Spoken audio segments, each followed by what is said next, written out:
आप तो सबको कटघरे में खड़ा करते हैं। मुझे आश्चर्य होता है कि आखिर आप मानते किसको हैं? आप मानते किसको हैं?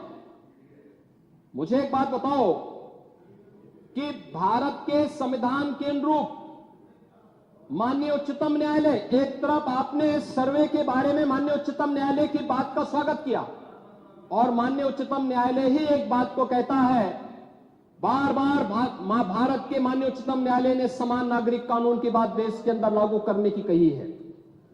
और भारत अकेला देश है जिसमें बहुसंख्यक समाज अपने लिए विशेष अधिकार की मांग नहीं करता है, बल्कि एक समान नागरिक कानून की मांग कर रहा है। और अगर एक माननीय न्यायाधीश ने, इलाहाबाद उच्च न्यायालय के एक माननीय न्यायाधीश ने उस समान नागरिक कानून की वकालत की, तो आप उनके खिलाफ महाभियोग का नोटिस राज्यसभा में दे दिए। या आपके दोहरे चरित्र को नहीं दिखा दो तो क्या है ये? आखिर दुनिया के अंदर यही हो रहा है, लेकिन भारत के अंदर बहुसंख्यक समाज कह रहा है कि साहब एक समान नागरिक कानून लागू करो।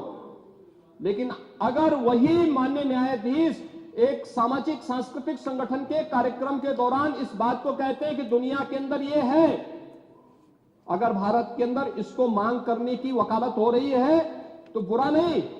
और माननीय उच्चतम न्यायालय बार बार इसके बारे में सरकार को कह चुकी है, लेकिन आप लोग उसमें एक तरफ उच्चतम न्यायालय के द्वारा सर्वे पर रोक लगाने का स्वागत कर रहे हैं, बुलडोजर की कार्रवाई पर दी गई गाइडलाइन का स्वागत कर रहे हैं।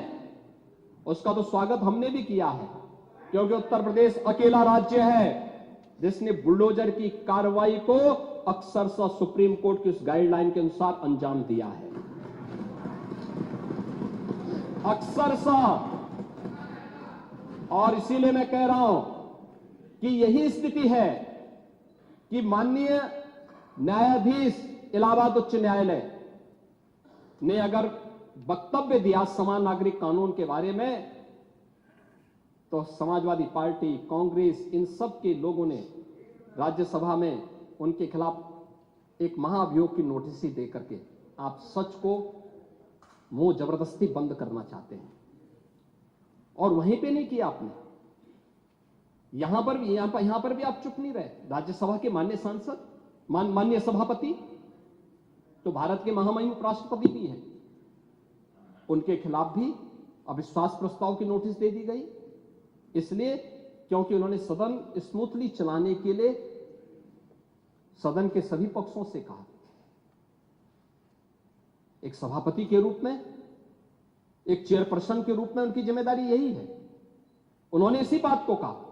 लेकिन एक किसान का पुत्र कैसे इतनी बड़ी कुर्सी पे पहुंच गया, ये लोगों को अच्छा नहीं लग रहा, ये अच्छा नहीं लग रहा है, इसलिए अविश्वास प्रस्ताव को नोटिस।